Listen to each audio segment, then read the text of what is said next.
Assalamualaikum warahmatullahi wabarakatuh. Salam berdampak. Saya Dr. Amalia Rizky MPD, dosen tetap jurusan Pendidikan Biologi Universitas Lambung Mangkurat. Melalui video ini, saya akan menyampaikan deskripsi mata kuliah yang saya ampu dalam perkuliahan, yaitu mata kuliah Ekologi Lahan Basah, yang merupakan bagian dari Tridharma Perguruan Tinggi, yaitu unsur pengajaran. Mata kuliah Ekologi Lahan Basah ini disajikan pada kurikulum jurusan Pendidikan Biologi tahun 2023 dengan kode mata kuliah AKBK 3202 sebanyak 2 SKS yang diperuntukkan pada mahasiswa semester 4 dan disajikan pada kurikulum jurusan Pendidikan Biologi berbasis OBE sebanyak 2 SKS dengan kode mata kuliah ABKC 6255 yang diperuntukkan pada mahasiswa semester 6. Penyelenggaraan mata kuliah ini diselenggarakan sebanyak 16 kali pertemuan dengan rincian 14 pertemuan dengan teori dan praktikum lapang dan 2 pertemuan yang diselenggarakan untuk ujian tengah semester dan ujian akhir semester. Mata kuliah Ekologi Lahan Basah memiliki relevansi yang sangat tinggi dengan visi misi ULM dan visi misi Fakultas Keguruan dan Ilmu Pendidikan yang berbasis bidang lingkungan lahan basah. Sedangkan capaian pembelajaran mata kuliah atau CPMK pada mata kuliah ini ada 3 CPMK. Pada mata kuliah ini, metode pembelajaran yang digunakan bervariasi seperti praktikum, observasi lapang, penugasan proyek, kemudian ada studi literatur, ada presentasi hasil observasi, dan juga diskusi ilmiah, serta diakhiri dengan kegiatan refleksi pembelajaran yang biasanya dilakukan di akhir perkuliahan.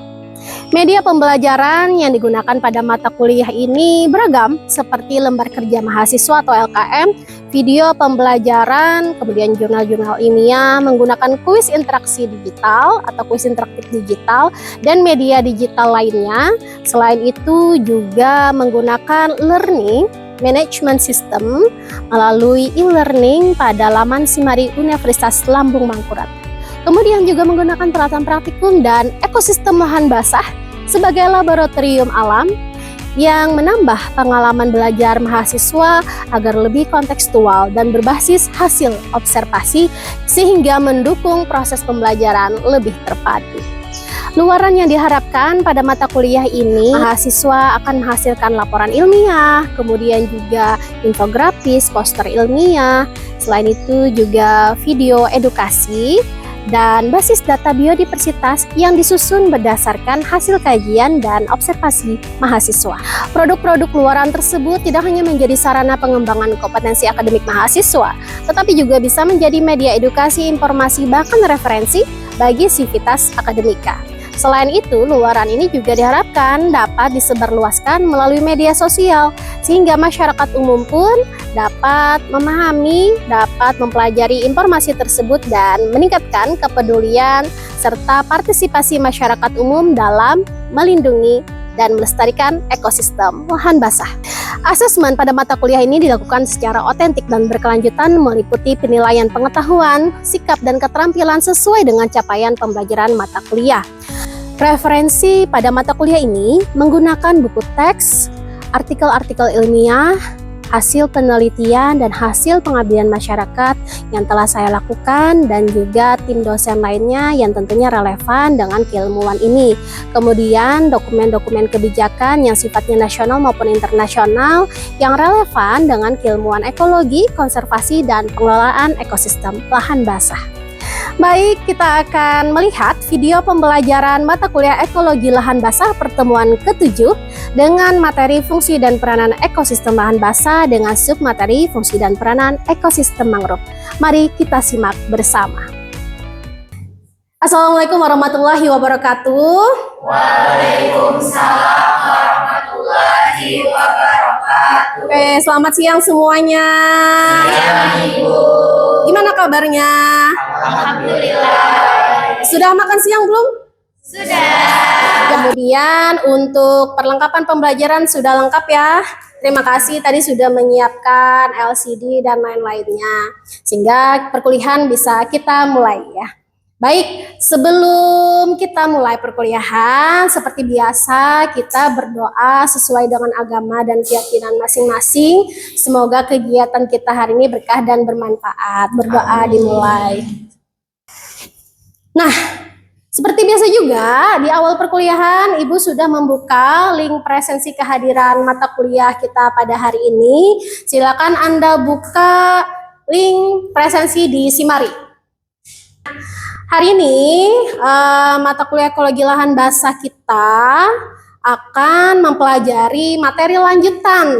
Nah, materi lanjutannya ini sebelum Ibu sampaikan itu apa, Ibu pengen flashback dulu.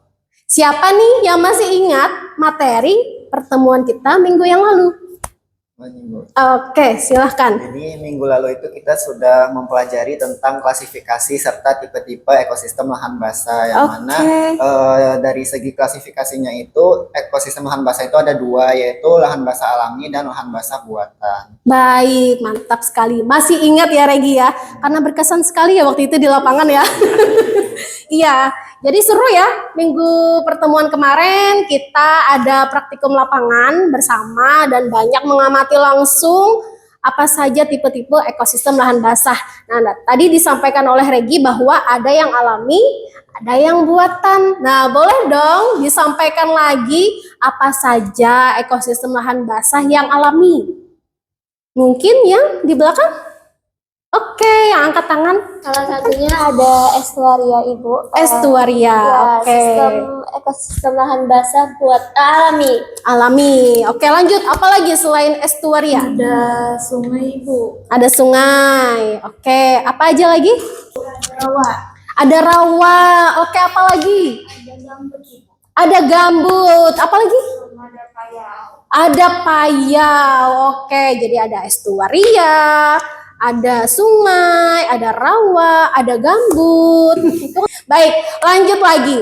Tadi berbicara tentang salah satunya ada estuaria ya. Di estuaria itu juga ada di sampingnya ekosistem mangrove. Oke. Hari ini kita akan belajar submateri terkait peranan dan fungsi mangrove. Nah, CPMK ini sama dengan CPMK yang kita pelajari kemarin tentang klasifikasi lahan basah. Peranan dan fungsi mangrove masih sama CPMK 1, yaitu mahasiswa mampu menelaah ruang lingkup kajian, konsep-konsep dan ruang lingkup ekosistem lahan basah, klasifikasi, fungsi dan peranan, proses-proses yang terjadi pada lahan basah, dan berbagai macam lahan basah di Indonesia. Khususnya kita memang harus mempelajari di Kalimantan Selatan dulu, karena visi misi universitas kita adalah di bidang lingkungan lahan basah. Jadi mahasiswa pendidikan biologi Universitas Lambung Mangkurat tentu harus lebih memahami tentang ekosistem lahan basah. Materinya fungsi dan peranan lahan basah, tapi hari ini kita akan berdiskusi tentang submateri, yaitu ekosistem mangrove, peranan dan fungsinya ekosistem mangrove. Nah, kalau berbicara peranan dan fungsi, berarti dalam jangka waktu pendek apa panjang? Panjang, betul. Kenapa? Karena kalau ingin mendapatkan manfaat yang lebih banyak, pasti kita harus menjaga dan mengelolanya dalam jangka waktu yang panjang. Nah, kalau berbicara dalam jangka waktu panjang, ada istilahnya dalam lingkungan itu triangle sustainability. Nah, itu nanti ada mata kuliahnya, pengelolaan sumber daya alam dan lingkungan. Jadi kalau berbicara triangle sustainability, ada unsur lingkungan, ada unsur sosial, dan ada unsur ekonomi. Tetapi di top triangle-nya harus mengutamakan yang namanya lingkungan. Karena kalau lingkungannya terdegradasi, tentu sulit untuk menjaga sustainability di bidang sosial dan ekonomi. Ibu pengen Anda semua ikut kuis dulu. Silakan Anda masukkan untuk PIN-nya atau scan barcode-nya. Oke, kita mulai. Oke, manakah yang merupakan karakteristik utama ekosistem mangrove? Oke, bagus. Banyak yang jawabnya A. Oke, berikutnya. Adaptasi khusus yang dimiliki banyak tumbuhan mangrove untuk bertahan di tanah yang miskin oksigen adalah Wih, tidak ada yang memilih jawaban yang lain, semuanya memilih akar napas atau akar tunjang. Cakep. Apa fungsi utama ekosistem mangrove? Oke, lanjut lagi. Manakah tumbuhan berikut yang termasuk mangrove sejati? Lanjut. Satwa liar yang menjadi ikon ekosistem mangrove dan lahan basah dan endemik Kalimantan adalah, ini jawaban yang paling mudah. Iya. Oh, jawabannya bervariasi ya. Ada orang utan dan ada jawabannya bekantan. Baik. Yang benar adalah bekantan dan kita melihat juaranya. Juara 3, Iki. Siapa Iki? Mana Iki? Juara 2 adalah Regi. Dan juara 1 ternyata Nabila. Nabila. Oke. Nanti akan ada reward untuk juara 1, 2, dan 3. Terima kasih untuk partisipasi kuisnya. Oke, kita lanjut. Nah, ini kalau berbicara tentang ekosistem mangrove, Ibu mensimulasikan video animasi. Ini gambarannya kan ekosistem mangrove ya. Tapi jawabannya kan bekantan ya. Jadi ada berapa kelompok bekantan di sini? Ada 1, 2, 3, 4. Dan kemudian ada predator bekantan. Iya betul, buaya. Nah, di dalam ekosistem mangrove itu ternyata antara satwa liar yang satu dengan yang lain saling berinteraksi. Kemudian mereka mendapatkan banyak manfaat dari hutan mangrove. Kalau bekantan mendapatkan manfaat dari hutan mangrove bagian apa? Bagian buah.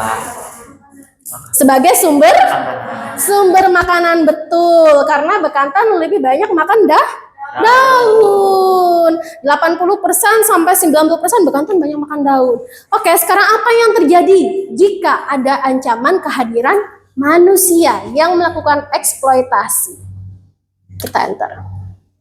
Nah, datang ya manusia, 2 sejoli. Oke.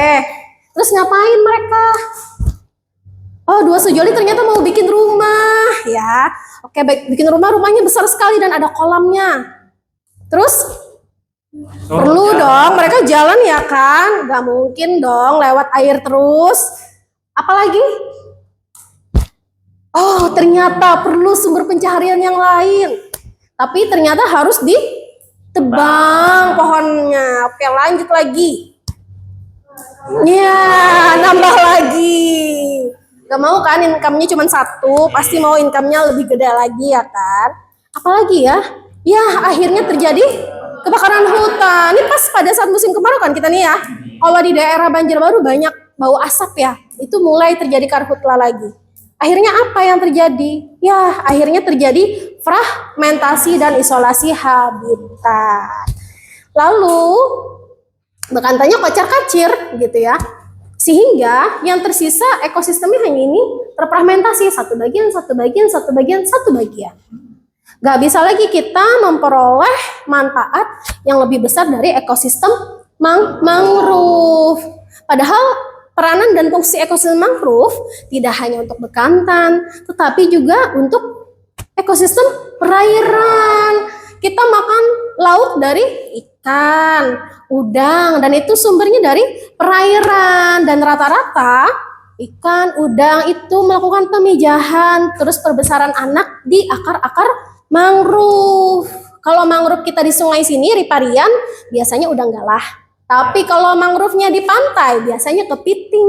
Iya, kepiting menjadi salah satu komoditas ekspor juga gitu. Dan kalau mangrove-nya ditebang, otomatis menurunkan pendapatan ekonomi ya. Oke, sehingga ketika kita membahas, ketika orang bertanya atau masyarakat, apa sih sebenarnya peranan ekosistem mangrove? Ada 3 hal. Nah, apa saja ekosistem mangrove? Ada 3 hal. Ada fungsi biologis, ada ekonomi, dan juga sosial dan pendidikan. Oke, nah fungsi biologis siapa yang bisa menjelaskan? Oke, silahkan. Jadi salah satu fungsi biologisnya itu adalah ekosistem mangrove ini untuk menjaga keanekaragaman yang terdapat pada hutan mangrove tersebut dan sebagai sumber makanan, contohnya sumber makanan bagi hewan seperti bekantan. Oke, bagus. Baik. Oke, kita masuk ke peranan pada fungsi ekonomi. Tadi sudah dijelaskan fungsi biologinya. Nah, kemudian fungsi ekonominya ada yang mau bantu untuk menjelaskan? Oke, silakan Jenny. Jadi fungsi ekonomi dari ekosistem mangrove itu sebagai ekowisata. Oke, bagus. Kita kasih tepuk tangan dulu. Ingat nggak waktu kemarin kita PKL? Nah, kita ada ikut kegiatan ekowisata. Di situ ada pemberdayaan masyarakatnya kan? Iya, ada yang menyewakan perahu, kemudian ada yang membuka lapak minum, makanan, ada juga yang menyediakan oleh-oleh, ingat nggak? Ada yang pesan kerupuk, ada yang pesan ikan asin, dan lain-lain. Nah, itu bagian dari komponen ekowisata. Ada yang jadi pemandu wisatanya juga. Oke, lanjut lagi ke fungsi sosial dan pendidikan. Oke, langsung. Belum diberi kesempatan udah angkat tangan. Oke, Siva. Mungkin ulun lebih ke pendidikannya dulu, Ibu. Jadi fungsi pendidikan ekosistem mangrove itu merupakan salah satu sumber belajar, Ibu, dan menjadi laboratorium alam. Oke, bagus jawabannya. Betul. Karena di sini siapa yang pernah ke stasiun riset Bekantan? Pernah. Oke, nah itu adalah salah satu role model kawasan kita. Jadi kerjasama dengan ULM untuk pengelolaan ekosistem lahan basah. Nah, di situ banyak sudah kita menghasilkan beberapa penelitian dan salah satunya menjadi laboratorium alam. Jadi bagus banget jawabannya bahwa setiap ekosistem, khususnya ekosistem lahan basah, itu bisa menjadi sumber belajar kita. Mungkin ke depan nanti ada yang mau nyusun skripsi, mau ke arah ekosistem lahan basah, boleh difikirkan mulai sekarang. Mudah-mudahan tadi dapat inspirasi ya. Oke, sudah memahami semuanya sampai di sini. Ada pertanyaan dulu? Ada yang mau bertanya? Cukup dipahami? Oke, baik. Lanjut, kita akan ada kegiatan lembar kerja mahasiswa. Kita akan bikin kelompok untuk berdiskusi. Tentunya topiknya nggak jauh-jauh pada topik perkuliahan pada hari ini, yaitu peranan dan fungsi mangrove. Di lembar kerja mahasiswa, di situ nanti akan diminta mengenai yang pertama kita akan membahas tentang karakteristik ekosistem mangrove. Kemudian kita akan membuat video, foto terkait dengan hasil observasi lapangan pada kawasan mangrove. Nah, ini kaitannya dengan kegiatan kita minggu kemarin. Lalu kita tambahkan apa saja peranan dan fungsinya. Nanti Anda gunakan pembahasan sesuai dengan referensi ilmiah. Referensi ilmiah ini akan saya sampaikan dulu ya. Ada beberapa publikasi yang sudah kami hasilkan dari tim dosen. Nah, ini salah satunya ya. Kalau di hasil penelitian kita di kawasan Pulau Curiak, ini juga ada pendataan mengenai tegakan-tegakan apa saja yang ada di kawasan mangrove. Jadi ada perbedaan antara tumbuhan mangrove sejati dan asosiasi mangrove. Tumbuhan mangrove sejati atau mayor mangrove itu salah satunya ada tadi rambai, kemudian Avicennia, Rhizopora ya. Kemudian kalau yang tumbuhan asosiasi apa Bu? Ada nipa, ada jeruju, ada jingah, ada putat. Nah, itu termasuk asosiasi mangrove. Nah, kemudian ini ada juga beberapa hasil riset kita. Ini melakukan monitoring. Jadi kemarin kan melakukan penghitungan parameter lingkungan manual tuh. Nah, kita membuat stasiun cuaca portable. Jadi kita bikin prototype bersama tim dosen lainnya, membuat prototype stasiun cuaca yang bisa dibawa kemana-mana. Salah satunya kita lakukan uji coba di kawasan Stasiun Riset Bekantan Ekosistem Lahan Basah untuk mengukur apa saja, mengukur suhu udara, suhu air, kemudian juga mengontrol atau memonitoring dinamika kelembapan. Karena penting juga kelembapan udara. Dan yang penting adalah salinity. Jadi kita mengukur salinitas pada air yang ada di kawasan Stasiun Riset Bekantan gitu. Apakah salinitasnya rendah atau bahkan nol atau bahkan salinitasnya bisa jadi tinggi. Karena perbedaan musim bisa jadi terjadi perbedaan salinitas. Misalnya kawasan kita itu termasuk kawasan mangrove riparian ya di Stasiun Riset itu. Tetapi pada saat musim kemarau, kawasan sungai itu bisa terintrusi air laut. sehingga air sungai bisa menjadi asin. Apa yang terjadi? Lalu terjadilah adaptasi pohon mangrove. Yang terjadi adalah pengguguran daun, meranggas pohon mangrove-nya. Dan itu juga menjadi salah satu indikator kita untuk melihat kualitas pertumbuhan ekosistem mangrove. Oke, silahkan Anda berdiskusi. Saya beri waktu kurang lebih 20 menit untuk berdiskusi. Ya, Bruguera, Lumnitzera dan juga adaptasi tumbuhan mangrove. Nah, tadi Ibu menjelaskan salah satu contoh yang baik. Kita sudah habis waktunya untuk berdiskusi. Ibu harap setiap kelompok sudah merampungkan salah satu luaran hasil diskusi tadi ya. Tadi ada yang bikin foto, ada yang bikin video, ada yang bikin infografis, ada yang bikin poster juga. Nah, kelompok siapa yang ingin mengajukan presentasi pertama? Ibu. Oke, baik. Kita persilakan untuk kelompok 4. Kita semangatin dulu yuk. Ayo silakan. Selamat siang teman-teman, kami dari kelompok 4 ingin mempresentasikan hasil diskusi kami nih mengenai fungsi dan peranan mangrove. Dan ini juga adalah data hasil PKL kami sebelumnya. Dominan. Yang pertama itu ada pohon api-api atau Apicynia alba. Terus yang kedua ada pohon bakau atau Rhizopora apiculata. Manfaatnya itu untuk spesies api-api itu memiliki manfaat bagi habitat satwa. Kemudian ada spesies bakau itu manfaatnya untuk menahan abrasi. Kita masuk dulu ke vertebrata nih. Jadi yang kami temukan itu yang pertama ada bekantan, terus yang kedua ada monyet ekor panjang. Kita masuk kepada invertebrata. Jadi yang pertama ada kepiting kampat, yang kedua ada kupu-kupu harimau Ini biru. kami membuka sesi tanya jawab. Bagi teman-teman yang ingin tanya, boleh ajukan tangan. Oke, Irul, silahkan Irul. Dari kekayaan fauna dan flora yang dijelaskan tadi, apakah memiliki potensi untuk dikembangkan sebagai ekowisata di tempat tersebut? Oke, izin menjawab ya Irul. Jadi di tempat ini kami melakukan PKL di hutan mangrove Irul. Nah, jadi di situ karena keanekaragaman hayatinya ini sangat banyak, sebenarnya berpotensi untuk menjadi ekowisata. Namun saat ini belum dibuka untuk menjadi ekowisata Irul. Apakah dapat dipahami? Oke, terima kasih Irul. Oke, baik, kita beri plus dulu untuk kelompok yang sudah presentasi. Nah, tadi pertanyaan dari Irul bagus tuh membahas tentang ekowisata. Kalau ekowisata tadi salah satu peranan mangrove di bidang apa? Ekonomi, betul sekali. Jadi kalau berbicara ekowisata tentu tidak hanya memikirkan aspek ekonominya saja. Namanya ekowisata istilah ecological tourism atau ekologi wisata ya. Jadi harus menerapkan prinsip-prinsip ekologi. Jadi ada aspek edukasinya, ada aspek konservasinya, dan juga pemberdayaan masyarakatnya. Nah, itu bagian dari lingkaran ekowisata. Sehingga ketika melihat kita potensinya bagus, tetapi kalau dikembangkan sebagai wisata massal berbahaya, malah jadi punah gitu. Sehingga kalau dikembangkan ke arah ekowisata itu berbicara tentang keberlanjutan, maka ini akan tetap terjaga kalau dikembangkan sebagai kawasan ekowisata. Oke, demikian presentasi ini ya. Oke, terima kasih untuk mahasiswa yang sudah mempresentasikan hasil kelompoknya. Silakan kembali ke tempat. Nah, tadi kita sudah mendengarkan presentasi dari kelompok hasil diskusi tadi sesuai dengan LKM yang Ibu bagikan.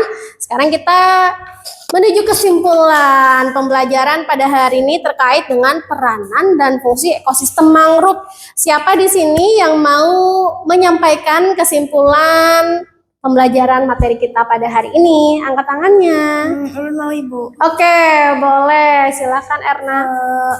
Karena kan tadi kita sudah belajar mengenai fungsi dan peranan ekosistem mangrove yang ternyata merupakan ekosistem pesisir yang tumbuh di daerah pasang surut dan menjadi penghubung antara ekosistem daratan dan juga lautan. Oke. Nah, keberadaan mangrove ini itu sangat penting Ibu karena ternyata mampu menjaga keseimbangan lingkungan pesisir sekaligus memberikan manfaat bagi kehidupan masyarakat seperti yang tadi ada aspek ekonomi, sosial, dan pendidikan. Sebagai salah satu ekosistem lahan basah juga, ekosistem ini itu juga produktif di dunia. Mangrove itu berperan dalam mendukung keanekaragaman hayati juga, melindungi garis pantai, serta menyediakan berbagai sumber daya alam yang berkelanjutan, Ibu. Oke, bagus. Kita kasih plus dulu. Lanjut, ada yang mau menambahkan nggak tentang peranan dan fungsi mangrove? Siapa yang mau coba? Angkat tangannya. Jadi untuk potensi ekonominya itu untuk meningkatkan produktivitas ikan di kawasan mangrove. Oke, baik, kita berikan aplaus dulu. Iya, Ibu harapkan semua mahasiswa Ibu bisa memahami dengan baik peranan dan fungsi mangrove. Yang paling penting yang saat ini isu-isunya lagi happening, nggak cuma di Indonesia tapi global, terkait dengan pemanasan global atau perubahan iklim yang saat ini terjadi. Jadi ada istilah triple planetary. Triple planetary itu ada 3 hal isu permasalahan global. Yang pertama adalah polusi. Yang kedua adalah biodiversity yang menurun. Kan banyak yang punah nih. Yang red list bertambah statusnya. Nah, kemudian yang terakhir ketiga adalah perubahan iklim atau climate change. Dan ternyata salah satu upaya mitigasi perubahan iklim itu dengan kegiatan restorasi mangrove, karena mangrove itu punya potensi yang besar sekali dalam menyerap karbon. Karbon itu kan sumber polutan ya.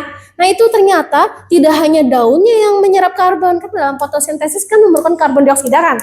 Ternyata tidak hanya daunnya, serasahnya di sedimentasi yang berlumpur itu ternyata bisa menyimpan karbon gitu.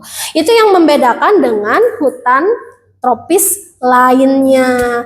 Potensinya dalam menyerap karbon 3 sampai 5 kali lipat lebih besar dari hutan tropis lainnya. Jadi kita di sini sebagai calon pendidik, nih mahasiswa Ibu semua, patutlah untuk menjadi generasi muda yang menggaungkan pelestarian lingkungan khususnya ekosistem basah, lebih spesifiknya lagi ekosistem mangrove. Karena dengan menjaga mangrove, menjaga keberlanjutan hidup manusia. Oke, terima kasih untuk perkuliahan pada hari ini. Namun ada satu lagi. Nah, satu lagi kita ada evaluasi. Evaluasi, tapi tidak dikerjakan pada hari ini. Ibu akan membagikan evaluasi kita dengan basisnya studi kasus. Nah, studi kasus ini akan ada beberapa tahapan, jadi ada beberapa soal analisis, ada beberapa soal evaluasi, level berpikir kognitifnya, sampai pada level berpikir kognitif sintesis, bagaimana Anda menghasilkan formula atau solusi dalam menghadapi permasalahan lingkungan khususnya ekosistem mangrove. Ini akan Ibu bagikan dan pengerjaannya nanti secara personal. Untuk penugasan nanti diketik saja, terus pengirimannya PDF ke e-learning kita di sistem Simari kita. Nanti akan dipresentasikan lagi minggu depan ya. Jadi pada pertemuan berikutnya. Untuk format penugasan ikuti panduan yang ada di lembar evaluasi ini. Sampai di sini ada pertanyaan dulu nggak? Cukup ya. Oke, jadi akhir kata, Ibu tutup perkuliahan kita pada hari ini. Mudah-mudahan wawasan ilmu yang kita dapatkan berkah dan bermanfaat. Salah hilap mohon maaf. Assalamualaikum warahmatullahi wabarakatuh. Waalaikumsalam warahmatullahi wabarakatuh. Sampai ketemu pada pertemuan berikutnya. Ini nanti dibagikan. Oke.